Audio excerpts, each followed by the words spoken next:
Reading Week 7. This week's main physics idea was continuation from last week's main topics. So we looked at the electric potential for a point charge and mentioned how it is path independent. This means if you move from point A to point B, no matter which path you take, the electric potential difference between those 2 points are going to be same. And also we discussed that vector R component that's perpendicular to E field does not matter. And so as you can see on the right side, there's a diagram of an example that we looked at. So the potential difference between point A and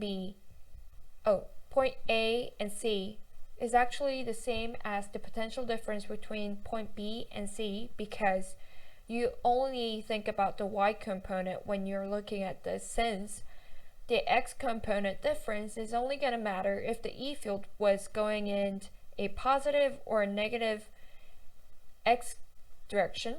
In this case, which is not, it's only moving in Y direction.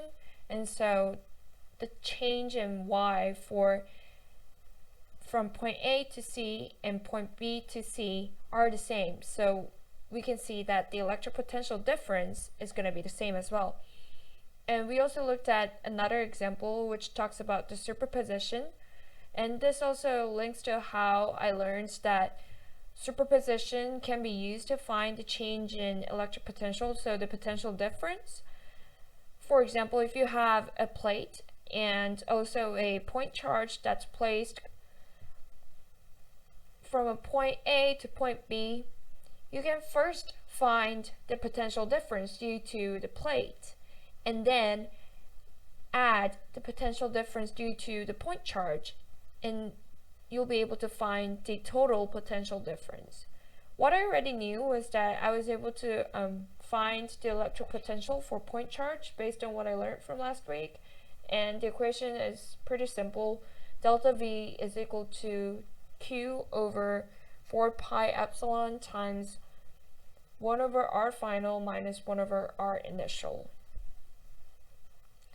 Something interesting that I learned is that path independence for electric potential shows that when you have a round trip to a specific location, it will always have zero change in electric potential.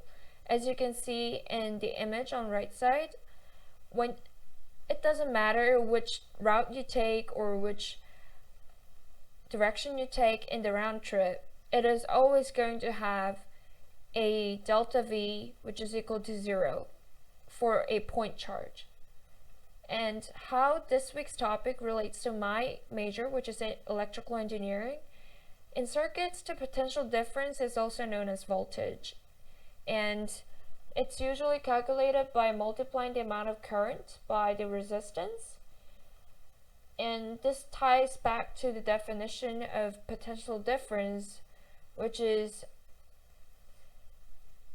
where 1 volt of potential difference is equal to 1 joule of energy being used by 1 coulomb of charge when it flows between 2 points in a circuit. In this case, it's between 2 points in a circuit, but usually in physics 2212, I believe we're going to talk about how it works in an electric field.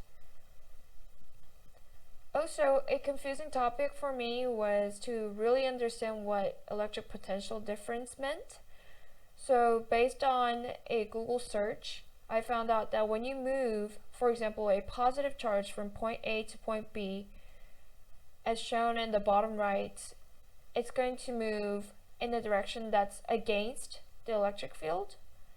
So we need work to be done on the charge, and that work done on charge changes its potential energy to a higher value, and the amount of work done will be equal to change in potential energy. And eventually the result of this change in potential energy is also going to mean a difference in electric potential between A and B, because electric potential is a location dependent quantity, and this expresses the amount of potential energy per unit of charge at a specific location. Thank you.